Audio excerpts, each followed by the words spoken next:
जय हिंद फ्रेंड्स। एक बार फिर से स्वागत है आपके अपने YouTube चैनल मिशन एयरफोर्स पे। तो फ्रेंड्स, आज आपके सामने है एयरफोर्स वाई ग्रुप प्रागा का मॉक टेस्ट 18। जी हाँ दोस्तों, हमारे 17 मॉक टेस्ट कंप्लीट हो चुके हैं, टोटली आपके एग्जाम पैटर्न पे आधारित। तो फ्रेंड्स, इसमें हम 18 नंबर प्रैक्टिस सेट को सोल्व करेंगे। तो प्रैक्टिस सेट तो बहुत ही अच्छा है और आपको कंप्लीट सोल्व करना है। और लास्ट में प्रैक्टिस सेट कंप्लीट होने के बाद आपको कमेंट बॉक्स में अपने स्कोर के साथ का प्रैक्टिस सेट के बारे में बताना है कि प्रैक्टिस सेट आपको कैसा लगा। तो दोस्तों, इस प्रैक्टिस सेट के लिए जो पासिंग मार्क्स हैं वो है 22 मार्क्स। जी हाँ दोस्तों, यदि आप इसमें 22 प्लस स्कोर गेन कर पाते हैं तो आपकी तैयारी अच्छे लेवल पे है। तो दोस्तों, आप इसका PDF फाइल प्राप्त कर सकते हैं हमारे डिस्क्रिप्शन लिंक से। तो वहाँ पे आप टेलीग्राम ज्वाइन कर लीजिए, टेलीग्राम पे आपको इसका PDF मिल जाएगा। तो चलिए आज का जो मॉक टेस्ट है स्टार्ट करते हैं। तो जो पहला क्वेश्चन है आपके लिए वो है कंप्यूटर से। आपको फुल फॉर्म बतानी है। BIOS की आपको यहाँ पे फुल फॉर्म बतानी है। तो दोस्तों आंसर कीजिए। आपको BIOS की फुल फॉर्म बतानी है जो कि कंप्यूटर से क्वेश्चन है। तो दोस्त, जो BIOS की कंप्लीट फॉर्म होगी वो होगी बेसिक इनपुट आउटपुट सिस्टम। जी हाँ दोस्तों, ऑप्शन नंबर C इसके लिए करेक्ट आंसर हो जाएगा, बेसिक इनपुट आउटपुट सिस्टम। तो दोस्त नेक्स्ट क्वेश्चन की तरफ बढ़ते हैं। नेक्स्ट क्वेश्चन है आपका, काफी अच्छा क्वेश्चन है। क्वेश्चन है निम्न में से सबसे कम साक्षरता दर किस राज्य में है। आपको मिनिमम लिटरेसी रेट बतानी है कि मिनिमम लिटरेसी रेट किस स्टेट की है। तो दोस्तों, जो सबसे कम साक्षरता दर है 2011 की जनगणना के अकॉर्डिंग वो है आपके बिहार राज्य की। जी हाँ दोस्तों, ऑप्शन नंबर B यहाँ पे करेक्ट आंसर हो जाएगा। बिहार राज्य की सबसे ज्यादा साक्षरता है, जब सबसे कम साक्षरता है, जबकि जो सबसे ज्यादा साक्षरता है आपकी वो है केरल की। ऑप्शन नंबर A में दिया है केरल। तो इस प्रकार से बिहार आपके लिए करेक्ट आंसर हो जाएगा, सबसे कम साक्षरता वाला राज्य। तो चलिए दोस्तों नेक्स्ट क्वेश्चन की तरफ बढ़ते हैं। नेक्स्ट क्वेश्चन है परमार वंश का संस्थापक था। तो दोस्तों, जो आपको परमार वंश का संस्थापक बताना है कि निम्न में से कौन परमार वंश का संस्थापक है। तो दोस्तों, जो परमार वंश का संस्थापक था वो था आपका उपेंद्र राज। जी हाँ दोस्तों, ऑप्शन नंबर A इस क्वेश्चन के लिए करेक्ट आंसर हो जाएगा। उपेंद्र राज आपका परमार वंश का संस्थापक था। तो चलिए नेक्स्ट क्वेश्चन देखते हैं। तो दोस्तों, आप टॉपिक वाइज वीडियोज भी देख सकते हैं। Most important topic by topic हम बना रहे हैं, तो आप उन्हें भी जरूर देखिए। डिस्क्रिप्शन में और आई बटन में आपको लिंक मिल जाएगा। तो दोस्तों, जो क्वेश्चन नंबर 4 है वो है निम्न में से कौन सी नदी डेल्टा का निर्माण न करके नहीं करती है। तो दोस्तों, आपको बताना है कि निम्न में से कौन सी नदी है जो डेल्टा का निर्माण नहीं करती है। तो भाई, इस क्वेश्चन के लिए जो करेक्ट आंसर होगा वो होगा आपका ताप्ती। जी हाँ दोस्तों, ऑप्शन नंबर B इस क्वेश्चन के लिए करेक्ट आंसर हो जाएगा। देखिए दोस्तों, नर्मदा तथा ताप्ती ये दोनों नदियां डेल्टा का निर्माण न करके एस्चुरी का निर्माण करती हैं। तो ये क्वेश्चन काफी इंपॉर्टेंट क्वेश्चन है आपके एग्जाम पॉइंट ऑफ व्यू से। तो ताप्ती इस क्वेश्चन के लिए करेक्ट आंसर होगा। चलिए दोस्तों नेक्स्ट क्वेश्चन देखते हैं। नेक्स्ट क्वेश्चन है अधीनस्थ न्यायालयों यानी सुबॉर्डिनेट कोर्ट का पर्यवेक्षण सुपरवाइज कौन करता है। आपको बताना है कि जो सबॉर्डिनेट कोर्ट्स हैं उनका सुपरवाइज यानी पर्यवेक्षण कौन करता है निम्न में से? उच्च न्यायालय, सांसद, उच्चतम न्यायालय और जिला न्यायालय।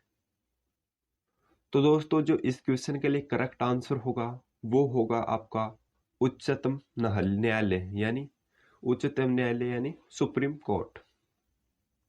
तो दोस्तों ऑप्शन नंबर सी इस क्वेश्चन के लिए करेक्ट आंसर हो जाएगा। जो उच्चतम न्यायालय है वो आपके अधीनस्थ न्यायालयों को देखता है, उनके कार्य को संभालता है। तो चलिए दोस्तों नेक्स्ट क्वेश्चन देखते हैं, क्वेश्चन नंबर 6। क्वेश्चन नंबर 6 है, तोरण का एसआई मात्रक होता है। आपको निम्न ऑप्शंस में से तोरण का एसआई मात्रक बताना है। तो दोस्तों जो तोरण का एसआई मात्रक होगा वो होगा मीटर प्रति सेकंड स्क्वायर। जी हाँ दोस्तों, ऑप्शन नंबर सी इस क्वेश्चन के लिए करेक्ट आंसर हो जाएगा, मीटर प्रति सेकंड स्क्वायर। तो चलिए नेक्स्ट क्वेश्चन की तरफ बढ़ते हैं। नेक्स्ट क्वेश्चन है क्वेश्चन नंबर 7। क्वेश्चन है पंचतंत्र के लेखक हैं। तो दोस्तों निम्न ऑप्शंस में से आपको बताना है कि जो पंचतंत्र बुक है, फेमस बुक है, उसके लेखक निम्न ऑप्शंस में से कौन है? तो भाई जो पंचतंत्र के लेखक हैं वो है आपके विष्णु शर्मा। जी हाँ, यानी ऑप्शन नंबर ए इस क्वेश्चन के लिए करेक्ट आंसर हो जाएगा। विष्णु शर्मा आपके पंचतंत्र के लेखक है। तो चलिए दोस्तों हमारा नेक्स्ट क्वेश्चन देख लेते हैं जो कि करंट अफेयर से है। क्वेश्चन है दिल्ली के वर्तमान उपराज्यपाल कौन है? जी हाँ दोस्तों, जो आपके राज्य होते हैं उनमें राज्यपाल तथा जो केंद्र शासित प्रदेश होते हैं उनमें उपराज्यपाल होता है। तो जो आपको लेफ्टिनेंट गवर्नर बताना है दिल्ली का। तो दोस्तों जो दिल्ली के वर्तमान में जो उपराज्यपाल यानी लेफ्टिनेंट गवर्नर हैं वो है आपके अनिल बैजल। जी हाँ दोस्तों, ऑप्शन नंबर सी इस क्वेश्चन के लिए करेक्ट आंसर हो जाएगा। अनिल बैजल वर्तमान में दिल्ली के उपराज्यपाल तथा अरविंद केजरीवाल वहां के मुख्यमंत्री हैं। और जगदीप धनखड़ जो है ऑप्शन नंबर बी में दिया है वो आपके पश्चिम बंगाल के गवर्नर है पश्चिम बंगाल के यानी राज्यपाल।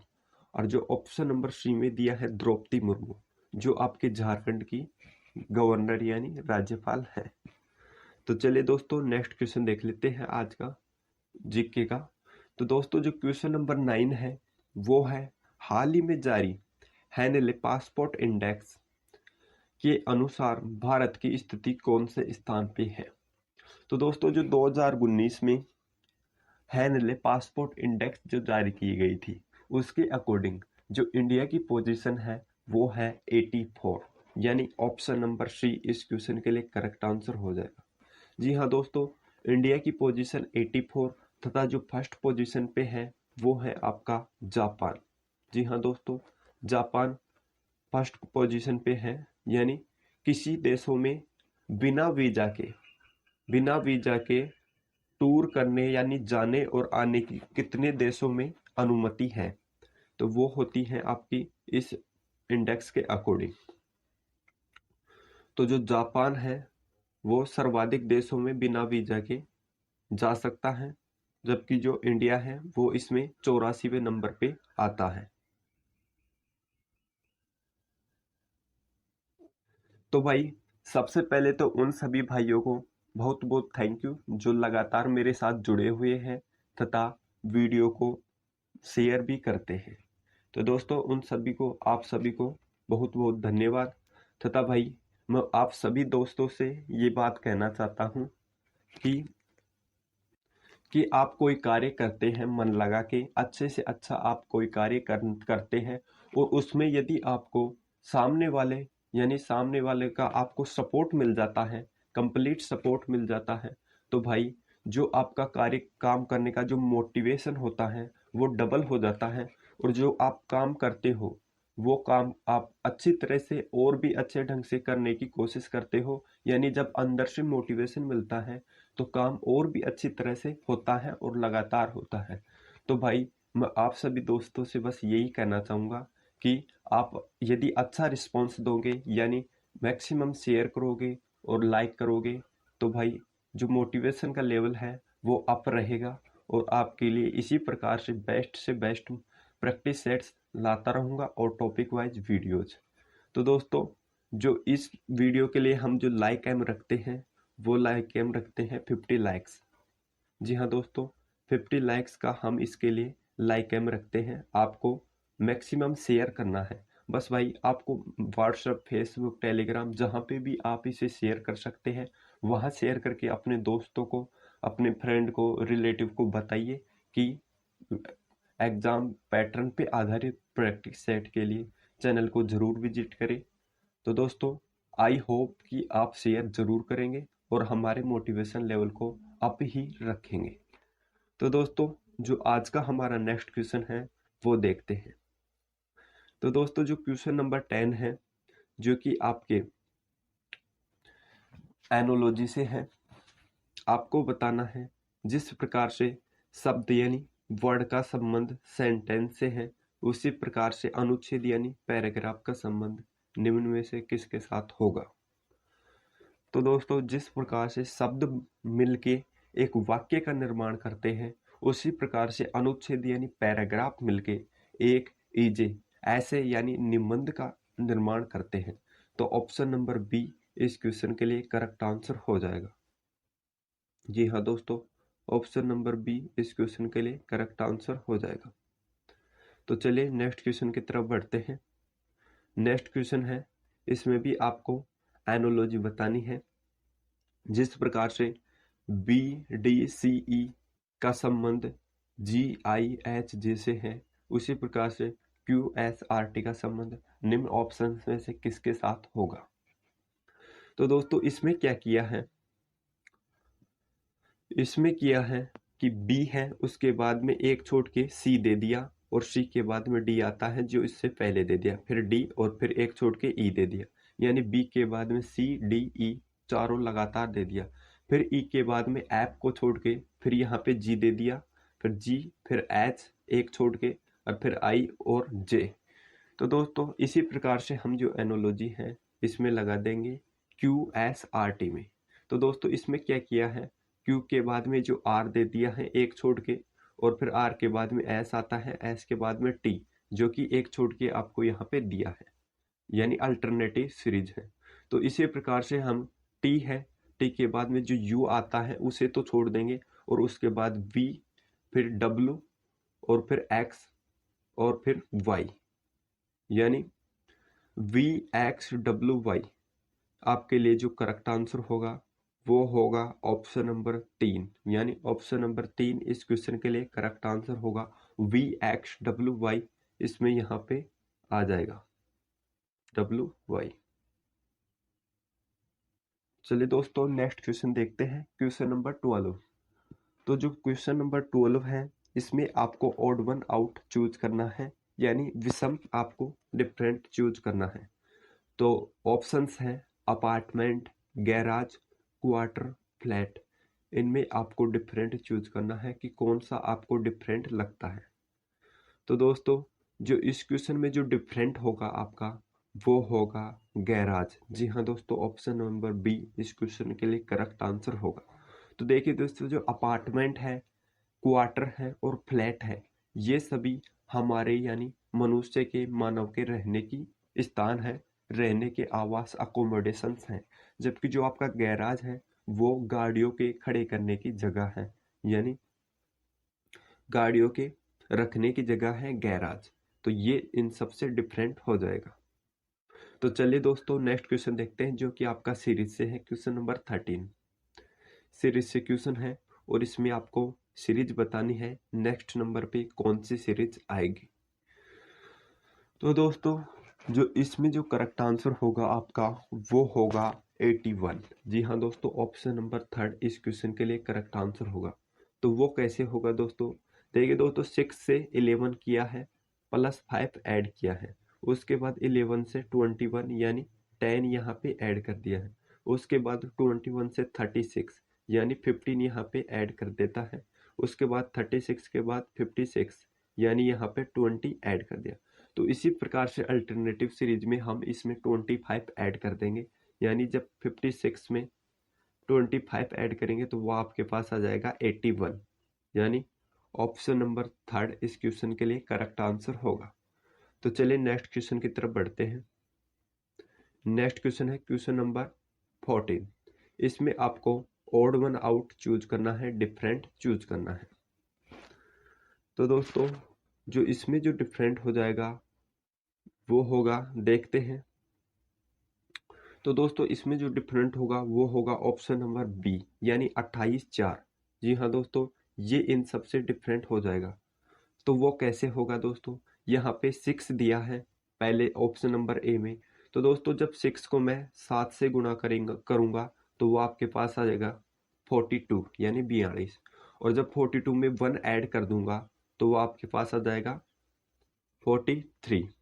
इसी प्रकार से जो नीचे दिया है ऑप्शन नंबर 3 में 50 है और 7 है। तो दोस्तों जब 7 को मैं 7 से मल्टीप्लाई करूंगा तो आपके पास आ जाएगा 49, और उसमें 1 ऐड करने पर आपके पास आएगा 50। इसी प्रकार से ऑप्शन नंबर डी में किया है, 37 है और 5 दिया है। 5 को 7 से मल्टीप्लाई करूंगा तो आपके पास आ जाएगा 35, और उसमें 1 ऐड करने पर 36। लेकिन जो दोस्तों जो ऑप्शन नंबर बी है उसमें 4 दिया है, और 4 को 7 से गुणा करने पर 28 यानी 28 होता है। उसमें 1 ऐड करने पर 29 आना चाहिए, जबकि यहाँ पे दिया है 28। तो ये आपके लिए रॉन्ग हो जाएगी, यानी odd one out different choose हो जाएगी। तो चलिए नेक्स्ट क्वेश्चन देखते हैं। नेक्स्ट क्वेश्चन है क्वेश्चन नंबर 15।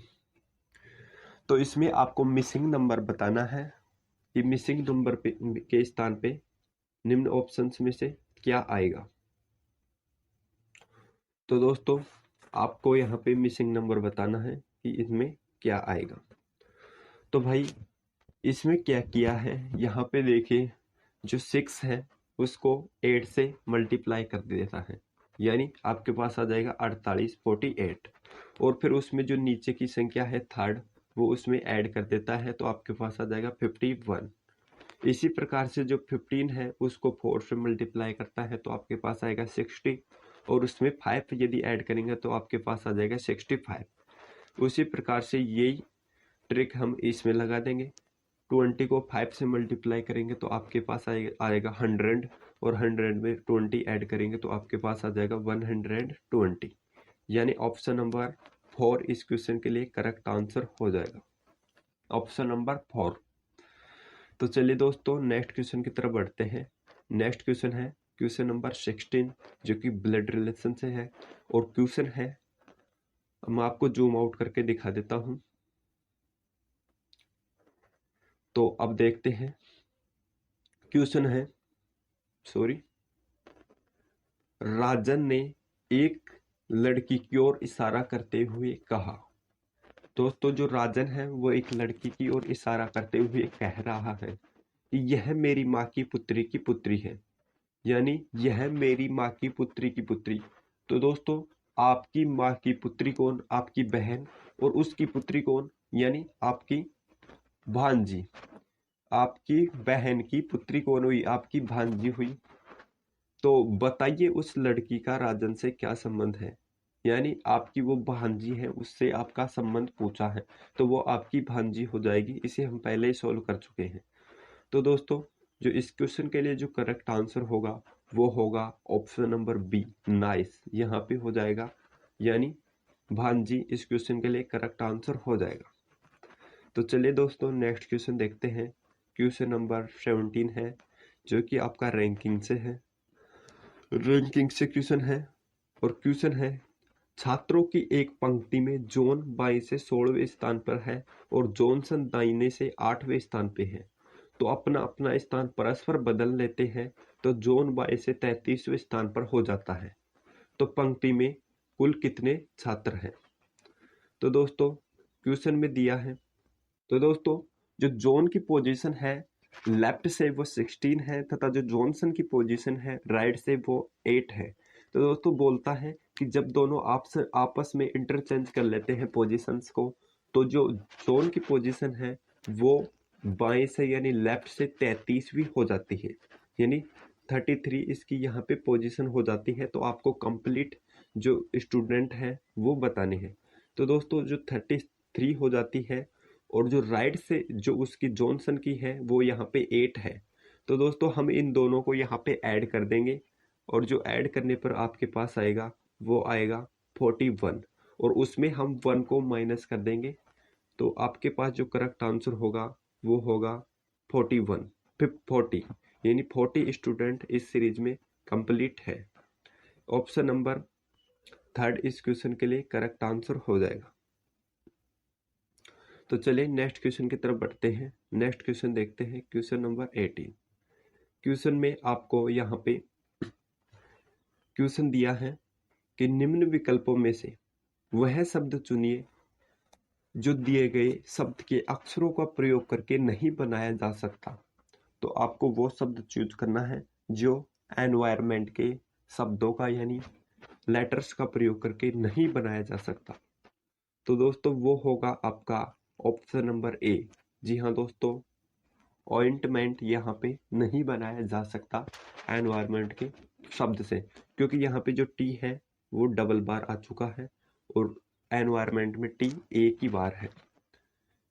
चलिए नेक्स्ट क्वेश्चन देखते हैं।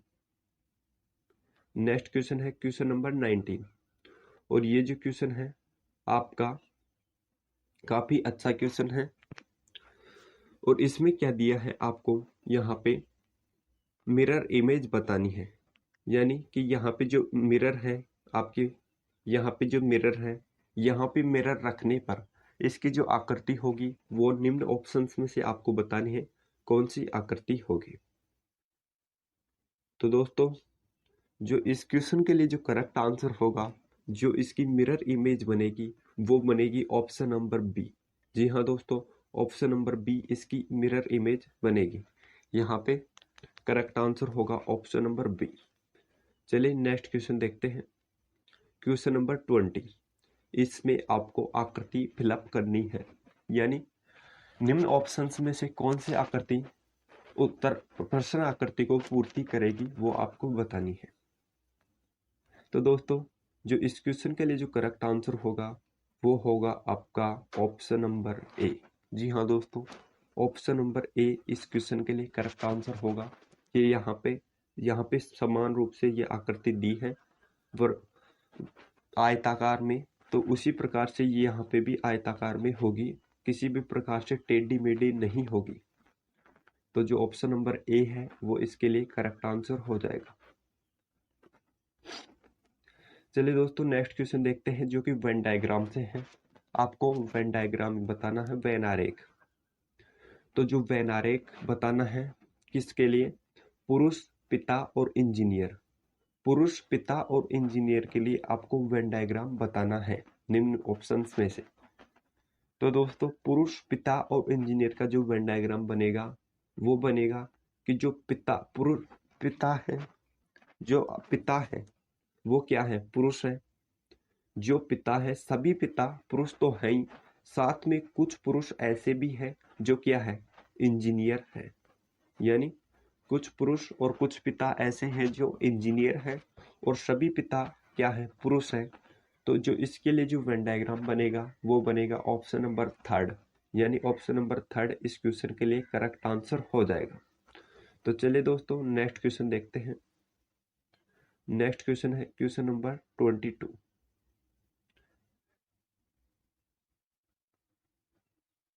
तो दोस्तों इस क्वेश्चन में आपको एनोलॉजी बतानी है, फिगर एनोलॉजी, यानी जिस प्रकार से फर्स्ट फिगर का रिलेशन सेकंड फिगर से है, उसी प्रकार से थर्ड का फिगर का रिलेशन निम्न में से किसके साथ होगा।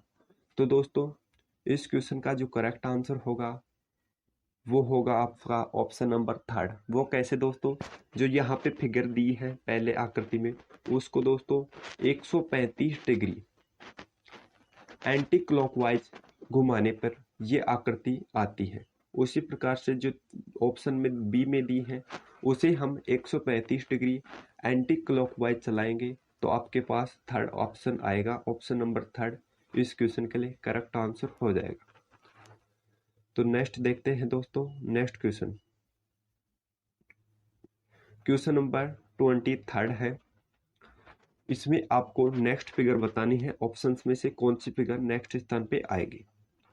तो दोस्तों इसमें क्या किया है, इसमें जो स्टार है उसकी जो पोजीशन है वो किस प्रकार से यहाँ पे बदल रही है वो आपको देखनी है। तो दोस्तों जो यहाँ पे स्टार की जो पोजीशन है वो इस प्रकार से बदल रही है कि जो ये स्टार है ये यहाँ पे किस प्रकार से आया है, यानी ये जो एंटी क्लॉकवाइज यहाँ पे ये 135 डिग्री चलने के बाद यहाँ पे आया है। 135 डिग्री चलेगा और उसके बाद ये क्या करता है कि 135 डिग्री चलने के बाद ये 180 डिग्री यहाँ पे चल के, यानी एंटी क्लॉकवाइज 180 डिग्री चल के यहाँ पे ये आ जाता है क्वेश्चन नंबर में फिगर नंबर 3 में। उसके बाद 180 डिग्री चलने के बाद ये चलता है 225 डिग्री एंटी क्लॉकवाइज, जो कि ये यहाँ पे आ जाता है। तो दोस्तों जब 225 डिग्री चलने के बाद ये चलेगा आपका कितना, 270 डिग्री। जी हाँ दोस्तों, हर बार 45 डिग्री ऐड करता रहा है, तो यहाँ पे 270 डिग्री एंटी क्लॉकवाइज चलेगा। तो जो ऑप्शन नंबर होगा आपके लिए, तो ऑप्शन नंबर 4 इस क्वेश्चन के लिए करेक्ट आंसर होगा। जी हाँ दोस्तों, 270 डिग्री एंटी क्लॉकवाइज चलने के बाद ये स्टार जो है इस कॉर्नर में यानी लेफ्ट कॉर्नर में यहाँ पे आ जाएगा। तो दोस्तों जो इस क्वेश्चन के लिए जो करेक्ट आंसर होगा वो होगा ऑप्शन नंबर 4। तो नेक्स्ट क्वेश्चन है क्वेश्चन नंबर 24।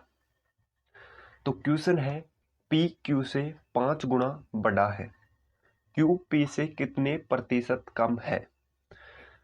तो देखिए दोस्तों इसको हम किस प्रकार से सोल्व करेंगे। तो मान लीजिए Q है और P है। अब बोल रहा है कि जो P है वो Q से 5 गुना बड़ा है। तो मान लीजिए यदि Q 1 है तो जो P है वो 6 है। जी हाँ दोस्तों, P 6 होगा तभी यह 5 गुना यानी बड़ा होगा।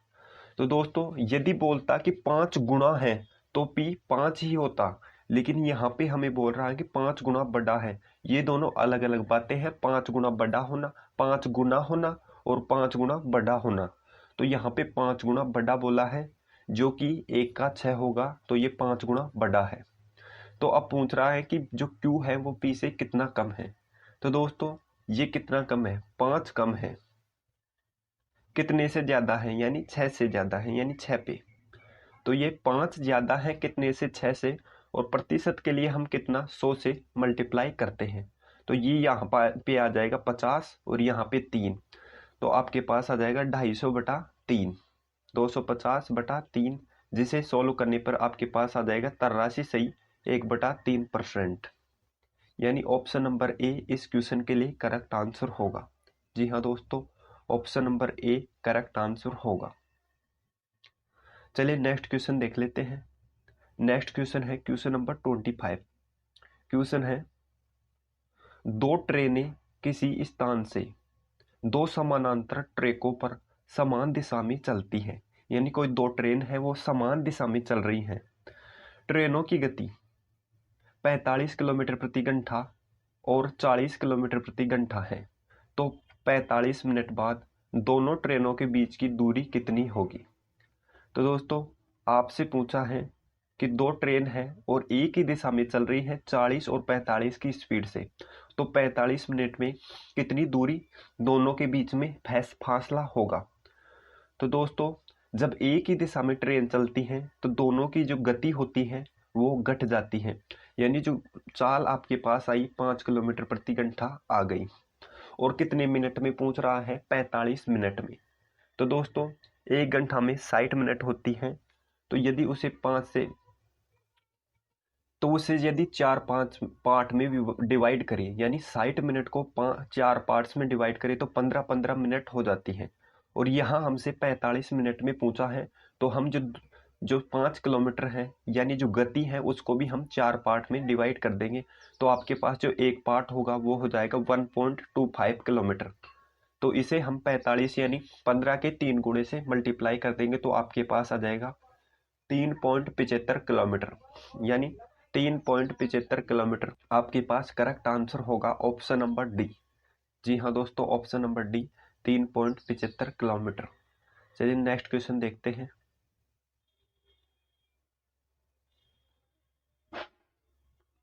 तो क्वेश्चन नंबर 26 है। क्वेश्चन नंबर 26 है, अंकित मूल्य क्रय मूल्य से 10% अधिक है। अंकित मूल्य पर 10% की छूट दी गई है। इस प्रकार की बिक्री में विक्रेता को कितने प्रतिशत लाभ या हानि होती है, आपको बताना है क्या प्रभाव पड़ता है। तो दोस्तों बोला है कि जो अंकित मूल्य है वो क्रय मूल्य से 10% अधिक है, यानी क्रय मूल्य यदि 100 है तो इसका अंकित मूल्य वह 110 कर देगा, तभी वह 10% अधिक अंकित होगा। तो बोलता है कि जो अंकित मूल्य है उस पे वो 10% की छूट दे रहा है, यानी इस पे 10 पे छूट दे रहा है 10% की। तो ये आपके पास आ जाएगा 11, यानी 110 का 10% हो जाएगा 11, यानी 11 की छूट दे रहा है। तो जो 100 की वस्तु थी उस पे पहले 10 बढ़ाए और फिर 11 की छूट दे दी, यानी एक का फिर भी उसको नुकसान ही हुआ, यानी हानि हुई 1% की लॉस। तो 1% का लॉस हो जाएगा, ऑप्शन नंबर 3 में दिया है 1% की हानि। क्वेश्चन नंबर 27 है, दो संख्याएं जिनका योगफल 84 है वे निम्नलिखित में से किस अनुपात में नहीं हो सकती। तो दोस्तों दो संख्याएं हैं जिनका योग, जिनके अनुपातों का योग कितना है, 84 है। तो दोस्तों तो आपको बताना है कि वो कौन सा अनुपात हो सकता, नहीं हो सकता, यानी 3 अनुपात ऐसे हैं वो होंगे और एक नहीं होगा। तो जो इसका करेक्ट आंसर होगा वो होगा ऑप्शन नंबर डी। देखिए दोस्तों जो 3 और 2 है इसको यदि हम ऐड करें तो वो आएगा 5, और 5 84 का कहीं भी मल्टीपल नहीं है, यानी 5 को कितने से भी गुणा कर लो 84 नहीं आने वाला। जबकि जो ऑप्शन नंबर ए में दिया है 5 और 7, उसको यदि जोड़ेंगे तो वो आपके पास आ जाएगा 12, और उसको वो 84 का क्या है, मल्टीपल है। 12 को 7 से मल्टीप्लाई करने पर आपके पास आ जाएगा 84, यानी 84। तो ये 84 और सभी इसके मल्टीपल है, जबकि जो 3:2 है जिसका योग 5 होता है वो इसका मल्टीपल नहीं है, इसलिए ये डिफरेंट हो जाएगा, करेक्ट आंसर हो जाएगा। तो चलिए नेक्स्ट क्वेश्चन देखते हैं, क्वेश्चन नंबर 28। क्वेश्चन है, एक दुकानदार अपनी वस्तुओं के अंकित मूल्य पर 20% की छूट देता है। जिस वस्तु के लिए वह 740 रुपये वसूलता है, अंकित मूल्य ज्ञात कीजिए। तो दोस्तों बोल रहा है कि जो अंकित मूल्य है उस पे 20% की छूट देता है। तो मान लीजिए उसका जो मूल्य था वो 100 रुपये है, तो उस पे छूट देगा तो कितने में, 80 रुपये में वो देगा। जबकि हमें बोल रहा है कि वो 80 की जगह 740 में बेच रहा है, तो उसकी जो अंकित मूल्य है वो हमें बतानी है। तो दोस्तों जो 740 दिया है वो 80 के बराबर दिया है, तो हम इसे बटा में 80 कर लेंगे, गुणा 100 कर देंगे। तो ये ऐसे करने पे आपके पास आ जाएगा, 0 से 0 कट जाएगा। तो इस प्रकार से काटने पे आपके पास आएगा 925, यानी ऑप्शन नंबर 3 इस क्वेश्चन के लिए करेक्ट आंसर होगा, ऑप्शन नंबर 3। तो चलिए नेक्स्ट क्वेश्चन देखते हैं। नेक्स्ट क्वेश्चन है 29। इसे आपको सिंप्लीफाई करना है, सिंप्लीफिकेशन से क्वेश्चन है। तो दोस्तों इसमें क्या दिया है, ए क्यूब प्लस बी क्यूब की फॉर्म में आपको क्वेश्चन दिया है, यानी ए क्यूब प्लस बी क्यूब की फॉर्म में आपको क्वेश्चन दिया है। तो दोस्तों जब कभी भी आपको ए क्यूब प्लस बी क्यूब की फॉर्म में क्वेश्चन दिया जाए तो यहाँ पे ये 2 नंबर पे आपको साइन देख लेना है। यदि यहाँ पे ये माइनस का हो तो दोनों को प्लस कर देना है, और यदि यहाँ पे प्लस का साइन हो तो माइनस कर देना है। तो यहाँ पे जो माइनस का साइन है इसलिए हम दोनों को प्लस कर देंगे। तो 0.73 और 0.27 को प्लस करने पे आपके पास आएगा 1, यानी ऑप्शन नंबर 1 इसका करेक्ट आंसर होगा। जी हाँ दोस्तों सिंप्लीफिकेशन का क्वेश्चन है और ये फॉर्मूला बेस्ड है अलजेब्रिक फॉर्मूले पे। तो नेक्स्ट क्वेश्चन देखते हैं, लास्ट क्वेश्चन है क्वेश्चन नंबर 30। किसी अर्धगोले की त्रिज्या 7 सेंटीमीटर है, इसका संपूर्ण पृष्ठीय क्षेत्रफल ज्ञात कीजिए।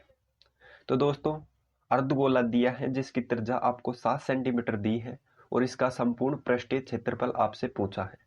तो जो अर्धगोले का संपूर्ण पृष्ठीय क्षेत्रफल होता है वो होता है 3πr²। तो दोस्तों 3πr² हो जाएगा, तो फॉर्मूले में मान रखेंगे तो ये इस प्रकार से हो जाएगा, 3 y का मान 22/7 और r त्रिज्या 7 × 7। तो ये 7 से 7 कैंसिल हो जाएगा और ये मल्टीप्लाई होके हो जाएगा आपके पास कितना 462, यानी 462 सेंटीमीटर स्क्वायर इसका कुल पृष्ठीय क्षेत्रफल होगा, संपूर्ण पृष्ठीय क्षेत्रफल। तो ऑप्शन नंबर फर्स्ट इस क्वेश्चन के लिए करेक्ट आंसर होगा। तो दोस्तों ये था आपका हमारा मॉक टेस्ट। आपको ये मॉक टेस्ट कैसा लगा कमेंट बॉक्स में अपने स्कोर के साथ जरूर बताएं और शेयर करना नहीं भूलें। तो दोस्तों जो लास्ट वीडियो में मैंने आपसे क्वेश्चन किया था वो देखते हैं।